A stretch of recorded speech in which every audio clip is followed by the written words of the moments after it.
টিপের মুখের উপরে জবাব দিয়ে স্বস্তিক এবার গীতার পছন্দের শার্টটাই বেছে নিল ও তার জন্য। হ্যাঁ বন্ধুরা, এমনটা হতে চলেছে আজকের পর্বে। বিস্তারিত জানতে ভিডিওটিতে লাইক দিয়ে চ্যানেলটিকে সাবস্ক্রাইব করে পুরো ভিডিওটি তোমরা দেখতে থাকো। গল্পের শুরুতে আমরা দেখতে পারবো ও হঠাৎ করে মেহেক গিনিকে বলতে লাগলো, শুনো, তুমি যেভাবে কথা বলছো না তাতে কিন্তু তুমি সব থেকে ছোট হয়ে যাচ্ছ, বুঝতে পারছো? তখনই গিনি বলতে লাগলো, এই মেহেক তুমি কার সাথে কথা বলছো বুঝতে পারছো?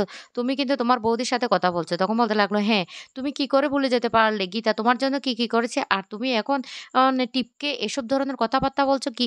এটা কি করেনি তোমার জন্য? তখনই গিনির মনে পড়ে যায়, কারণ যখনই তার স্বামী তাকে ছেড়ে দিতে গিয়েছিল তখন গীতা বলেছিল, "কিছুতে আমি এটা হতে দেব না। জামাইবাবুর সাথে আমি বোঝাপড়া করব। তুই এ নিয়ে একদম চিন্তা করবি না দিদি। আমি তোর পাশে আছি।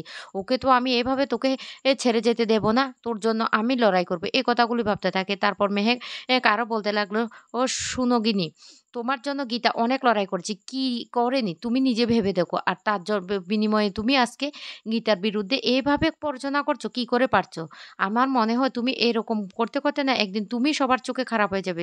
তুমি তো এমনিতে সবার চোখে নিচু হয়ে গেছো। আর তো টিপ, তোমাকে একটা কথা বলে রাখি, সম্পর্কে তুমি আমার ননদ হও। তাই তোমাকে আমি একটা কথা বলে রাখি। তুমি কারো কথা কিন্তু কানে তুলবে না। কারণ তুমি গীতার সাথে একটা খেলা খেলছো। আর গীতা তোমার ভালোবাসাটাকে সম্মান জানিয়ে তোমাকে এই বাড়িতে নিয়ে এসেছে।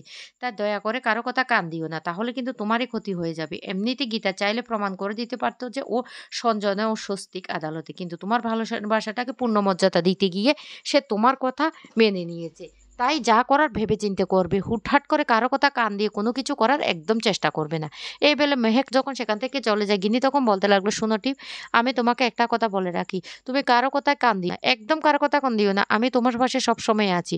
আর ও যে সঞ্জয় সেটা কিন্তু তোমাকে প্রমাণ করতে হবে।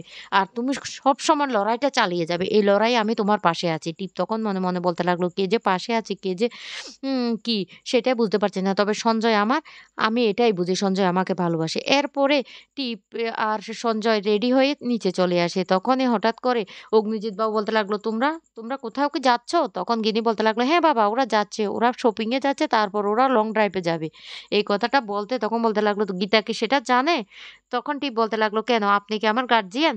এই কথা বলতে অগ্নিজিৎ বাবু তখন বলতে লাগলো, "না, আমি তোমার গার্ডিয়ান নই। কিন্তু তোমরা আমার বাড়িতে আছো। আমার বাড়িতে থেকে আমাকে না বলে তোমরা বাড়ি থেকে বেরিয়ে যাবে। আর আমি যার কথা তোমাদেরকে এ বাড়িতে থাকতে পারমিশন দিয়েছি, সে জানে কিনা সেটা জিজ্ঞেস করেছি। তাতে তো ভুল কিছু হতে পারে না। এই মেহেক, মেহেক, মেহেক তুই কোথায়?" তখন মেহেকও সেখানে চলে আসে। আর এদিকে বলতে লাগলো, "তোমার লজ্জা করে না? তোমার লজ্জা থাকা দরকার। পরের স্বামীকে নিয়ে তুমি এইভাবে শপিং এ যাচ্ছ?" তখনই সঞ্জয় বলতে লাগলো, "পরের স্বামী কেন? আমি ওর স্বামী। আমি সঞ্জয়। ও আমার স্ত্রী টিপ।" এই কথাটা বলতে তখন মেহেক চলে আসে। আর এসে বলতে লাগলো, "কি হয়েছে বাবা?" তখনই বলতে লাগলো, "গীতা কোথায়? গীতাকে একবার ডেকে দে তো। ওরা নাকি লং ড্রাইভ এ যাচ্ছে, শপিং এ যাচ্ছে। গীতা কি সেই কথাটা জানে?" তখন মেহেক বলতে লাগলো, "কি টিপ? তুমি কোথায় কি যাচ্ছ?" টিপ তখন বলতে লাগলো, "হ্যাঁ যাচ্ছি। আমরা শপিং এ যাচ্ছি, তারপর লং ড্রাইভ এ যাবো।" তখনই অগ্নিজিৎ বাবু বলতে লাগলো, "আমি তো বলছি গীতাকে একটু ডেকে দে।" মেহেক তখন গীতাকে বলতে লাগলো, "গীতা বৌদি একবার নিচে আসবে?"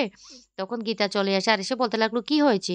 কেন বাবা এভাবে চিৎকার করছেন?" এদিকে অগ্নিজিৎ বাবু বলতে লাগলো, "তোমার মতো মেয়ে না লজ্জা থাকা দরকার। যে পরের স্বামীকে নিয়ে নিজের স্বামী বলে ঘুরতে যায়, তার লজ্জা থাকা দরকার।" তখনই গিনি বলতে লাগলো, "শুনুন বাবা, আপনি এভাবে ওকে অপমান করতে পারেন না।" তখন বলতে লাগলো, "এই, তুমি না মাঝখানে একদম কথা বলতে আসবে না। একদম কথা বলতে আসবে না। তোমার না কাদা ছেটানো একটা স্বভাব হয়ে গেছে।" তখনই বলতে লাগলো, "আমার সাথে গীতা কি, কি অন্যায় করেছে সেটা আমার বেশ ভালো মনে আছে। গীতা আমার সাথে যে কাজটা করেছে সেটা একদম ভালো করেনি।" মেহেক তখন বলতে লাগলো, "শোনো গিনি, তুমি এই বাড়িতে কিভাবে ঢুকে পড়েছো সেটা একবার ওকে বলো না। আগে গীতার কথাটা না বলে তোমার কথাটা বলো না।" তখনই গীতা বলতে লাগলো, "চুপ, চুপ, সবাই শান্ত হও। এইভাবে কথা বলবে না।" তখনই টিপ বলতে লাগলো, "ছি, এ বাড়িতে যে কত তামাশা দেখতে হবে।" গীতা তখন রেগে গিয়ে বলতে লাগলো, "একদম চুপ করো। ও টিপ, আমার শ্বশুরবাড়ি নিয়ে না একটা বাজে কথা বলবে না। তাহলে কিন্তু আমি তোমাকে ছেড়ে কথা বলব না। আচ্ছা তোমরা কোথায় যাচ্ছ?" তখন বলতে লাগলো, "আমরা শপিং এ যাচ্ছি, আমরা লং ড্রাইভ এ যাচ্ছি।" এই কথা বলতে গীতা তখন বলতে লাগলো, "আমিও যাবো তোমাদের সাথে।" টিপ তখন বলে উঠে, "কেন? তুমি যাবে কেন?" গীতা তখনই বলতে লাগলো, "তোমার সাথে কিন্তু আমার কিন্তু ডিলটা এভাবে হয়েছে। যেখানে যাবো আমরা দুজন একসাথে যাবো। স্বস্তিকের কাছাকাছি আমরা দুজনে থাকবো। না হলে কিন্তু আমি আদালতে সবটা প্রমাণ করে দিতে পারতাম। তুমি কিন্তু আমাকে একটা খেলা খেলতে রাজি করিয়েছ। আমি বাধ্য হয়েছি, তোমার কথা রাজি হয়েছি।" তখন অগ্নিজিৎ বাবু বলতে লাগলো, "গীতা তুই ভুল করেছিস। তুই ভুল করেছিস। এই মেয়েটা যে কতটা ধুরন্ধর মেয়ে তুই সেটা বুঝিস না। ও না এটা একটা চাল করেছে। ও বেশ ভালো করেই জানে। ও ও যে স্বস্তিক এই যে তোর স্বামী সেটা বেশ ভালো করে জানে। তখনই এই কথা বলতে টিপ বলতে লাগলো, "আপনি আমাকে এভাবে অপমান করতে পারেন না। এভাবে আপনি আমাকে অপমান করতে পারেন না।" গীতা তখন বলতে লাগলো, "বাবা আপনি শান্ত হন। আমি বলছি তো আপনি শান্ত হন। ওরা যেখানে যাবে আমাকেও সাথে নিয়ে যেতে হবে। না হলে ওরা যেতে পারবে না।" টিপ তখন বলতে লাগলো, "কি বলছো তুমি?" তখন বলতে লাগলো, "হ্যাঁ।" তারপরে গীতা বলতে লাগলো, "এই শিলিন যাও তো গাড়ির চাবিটা নিয়ে এসো।" তখনই টিপ বলতে লাগলো, "ও গাড়ি চালাতে জানে না।" আমি বলছি, "ও গাড়িতে চালাতে জানে না।" তখনই গিনি বলতে লাগলো, "যে কোনোদিন গাড়ির স্টিয়ারিংটাই ধরে দেখিনি সে গাড়ি চালাবে কি করে?" তখন অগ্নিজিৎ বাবু বলতে লাগলো, "শুনো তোমাদেরকে এ নিয়ে একদম ভাবতে হবে না। স্বস্তিক খুব ভালোভাবে ড্রাইভিং জানে।" গীতা তখন বলতে লাগলো, "শুনো টিপ তোমাকে এ নিয়ে ভাবতে হবে না। আমি যেটা করছি সেটা করতে দাও। কারণ তোমার সাথে আমার ডিলটা হয়েছে। তাই প্লিজ দয়া করে তুমি মাঝখানে আসবে না। আমি যেটা করতে চাইছি তুমি সেটা আমাকে করতে দাও।" কথা কিন্তু তেমনটাই ছিল। তুমি যদি কথার খেলাপ করো তাহলে কিন্তু আমিও কিন্তু আমার এবার কিন্তু আমার কাজটা করতে বাধ্য হব। এরপরে গীতা চাবিটা নিয়ে স্বস্তিকের সামনে এসে বলতে লাগলো, "এই নিন গাড়ির চাবিটা নিন।" স্বস্তিক তখন কোনো কথাই বলে না। তখন বলতে লাগলো, "স্বস্তিক বাবু আপনি গাড়ির চাবিটা নিন।" টিপ তখন বলতে লাগলো, "আমি বলছি গীতা ও গাড়ি চালাতে জানে না। ও নিজে আমাকে বলেছে, 'কি স্বস্তিক তুমি বলোনি? বলো তুমি বলোনি তুমি গাড়ি চালাতে জানো না? তাহলে তুমি কেন এখন কোনো কথা বলছে না?" গীতা তখন বলতে লাগলো, "শুনো টিপ আমি তোমাকে কি বলছি শুনতে পেয়েছো তো? ওর সিদ্ধান্তটা ওকেই নিতে দাও।" তার চাবিটা হাতে নিয়ে বলতে লাগলো, "এই নাও চাবিটা।" স্বস্তিক তখন চাবিটা নেওয়ার আগে বারবার করে ভাবতে থাকে। আর হঠাৎ করে তার পুরনো স্মৃতিগুলি পড়ে যায় সে যে ড্রাইভ করত। তখনই স্বস্তিক গীতার হাত থেকে চাবিটা নিয়ে নেয় আর বলতে লাগলো, "তোমরা আসো আমি গাড়িটা বের করছি।" এই কথা বলাতে টিপ তখন বলতে লাগলো, "গাড়ি কোথায় আছে ও কি করে জানলো?" এই কথা বলতেই অগ্নিজিৎ বাবু তখন বলতে লাগলো, "সেই প্রশ্নের উত্তর কিন্তু তোমার কাছে আছে। সেটা তুমি বেশ ভালো করে জানো। উত্তরটা তুমিই ভেবে নাও। সে কি করে জানলো গাড়িটা কোথায় আছে?"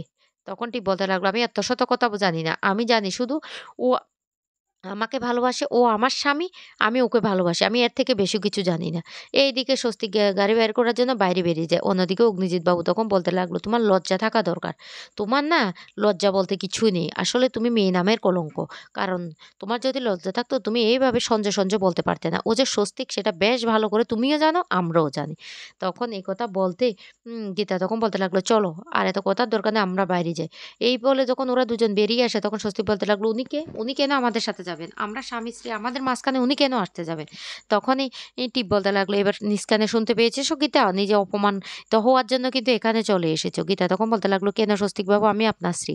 আমি আপনার সাথে যাবো।" তখন বলতে লাগলো, "না, আমরা দুজনের পার্সোনাল ব্যাপারে আপনি কেন আসবেন? আপনি যদি যান তাহলে আমি যাবো না। এই টিপ উনাকে বলে দাও আপনি যদি যান আমি কিন্তু ওখানে যাবো না।"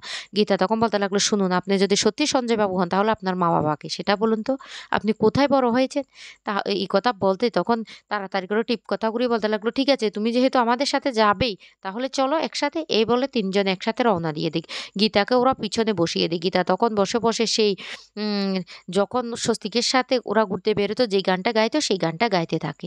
এরপরে ওরা শপিং করতে সেখানে চলে যায়। তারপরে শপিং করে বাড়ি ফিরে আসলে তখন বলতে লাগলো, "এবার প্রমাণিত হয়ে যাবে কার পছন্দের শার্টটাই স্বস্তিক পছন্দ করে।"